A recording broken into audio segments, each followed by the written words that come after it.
Hey guys, what's going on? Quick recap from yesterday's week 12. It was a bad week. 0-3. I'm hoping I can salvage and get tonight's game right. We have Seattle over Washington. I don't think I've ever had a winless week. I haven't, as far as I can remember. So hopefully Seattle can win and we can get to 1-3. But it's a rough week, obviously. Recap on these games. Never want to make excuses, but you always are going to look back and see where it could have went right for you. Yesterday's games, there were some games that I wanted to bet and I didn't get around to doing it. I think I mentioned it in the last video. I was looking the Giants' way, the Jets, the Broncos. I was always going to be on the Rams, and just didn't have it in me to bet I guess more the Jets. The Giants, I just like Pittsburgh more, but the Jets and the Broncos, those ones were tough ones to bet, and I just didn't get around to betting them. Even Atlanta, I don't know.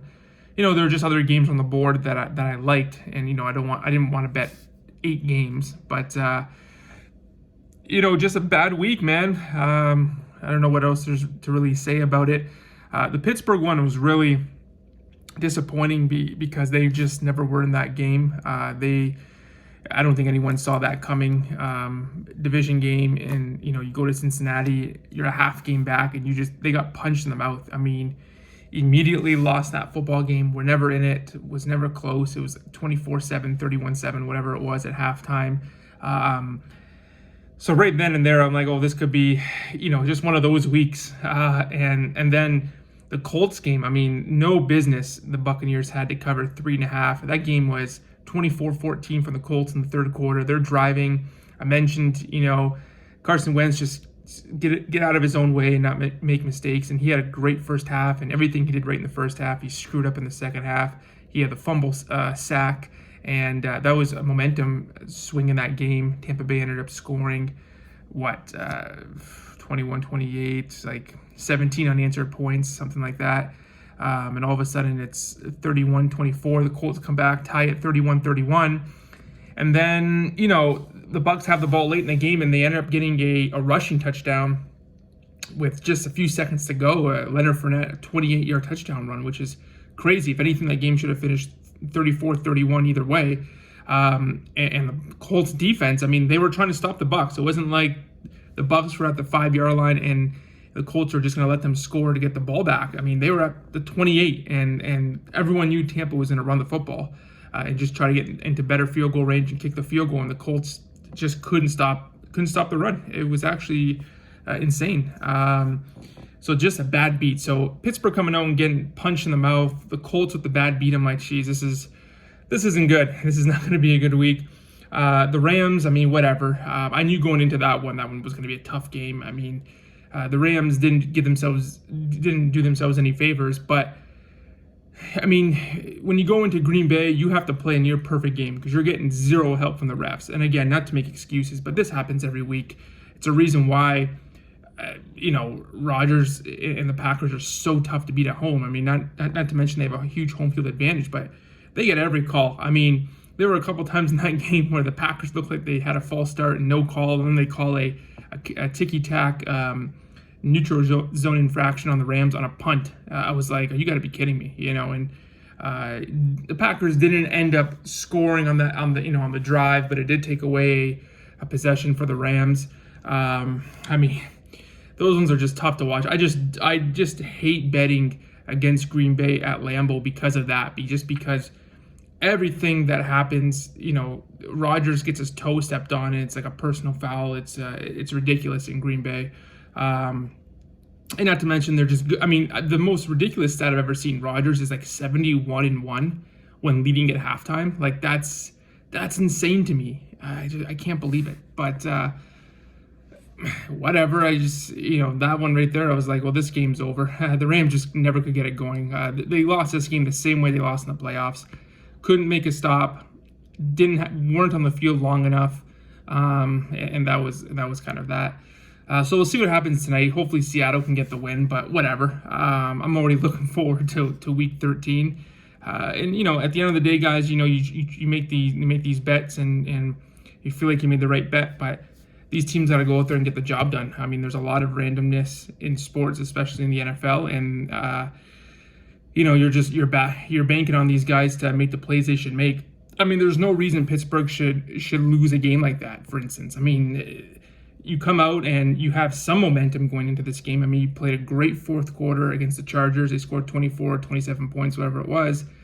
Maybe some momentum, at least on the offensive side of the ball, that, hey, we can score some points here. And you go into Cincinnati in a game where you're half back in the division, and you just completely crap the bed. I mean, Ben Roethlisberger, I guess, forgot that Pittsburgh doesn't wear orange because he just continued to throw the ball to them. Complete joke. The defense for the Pittsburgh Steelers, a complete joke. The sick thing about it, too, is it's not even, you can look at this game and be like, wow, Pittsburgh's done. Their season's over. They had no fight at all. If you're not going to fight in that type of game, like, what are you going to do the rest of the way? But the NFL is so screwed up in the Pittsburgh Steelers. They'll be back. They're I think 5-1 now. Like, they'll come back and they're still going to be live. Like, that's how screwed up it is. They can come back next week and just lay the hammer on someone. So I think they might have a bye week next week, which looks like they need, apparently, because they didn't want to play football on Sunday. So yeah, we'll see what happens here, guys, in week 13. I quickly looked at this next coming week, but later in the week, obviously, I'll make some picks and hopefully we can turn it around.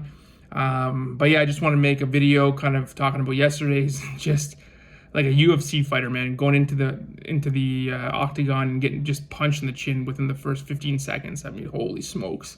But we got to rebound from this one and get her back next week. That's all you can do.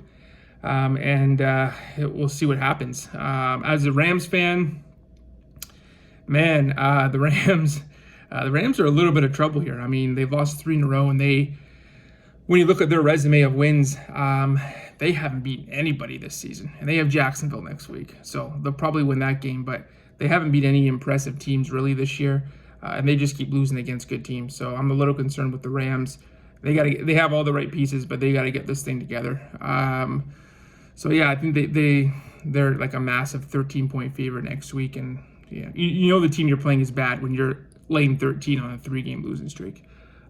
So we'll see. What else happened yesterday? New England's won 6 in a row. That was another one I was looking at. They were a 6.5-point favorite. I wanted to bet New England in that one.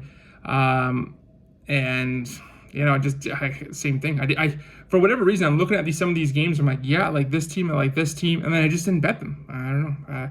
New England one, I guess maybe looked a little bit too easy. Tennessee was banged up. They're missing all their key guys. And yeah, they're going right now. And the Colts couldn't take advantage of that, so whatever.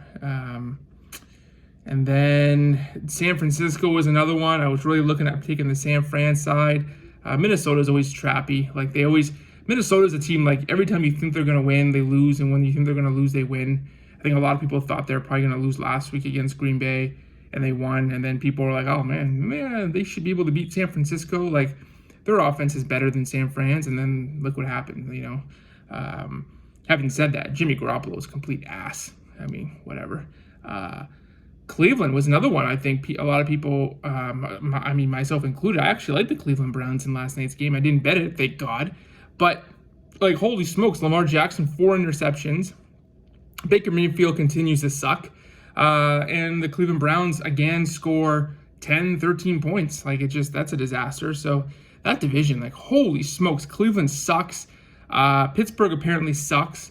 Baltimore is smoke and mirrors. I mean, maybe Cincinnati's the best team in that division at this point. But, yeah, I'm rambling now. But, whatever. Just want to talk about Week 12. Let's look ahead to Week 13, and we'll get her done next week.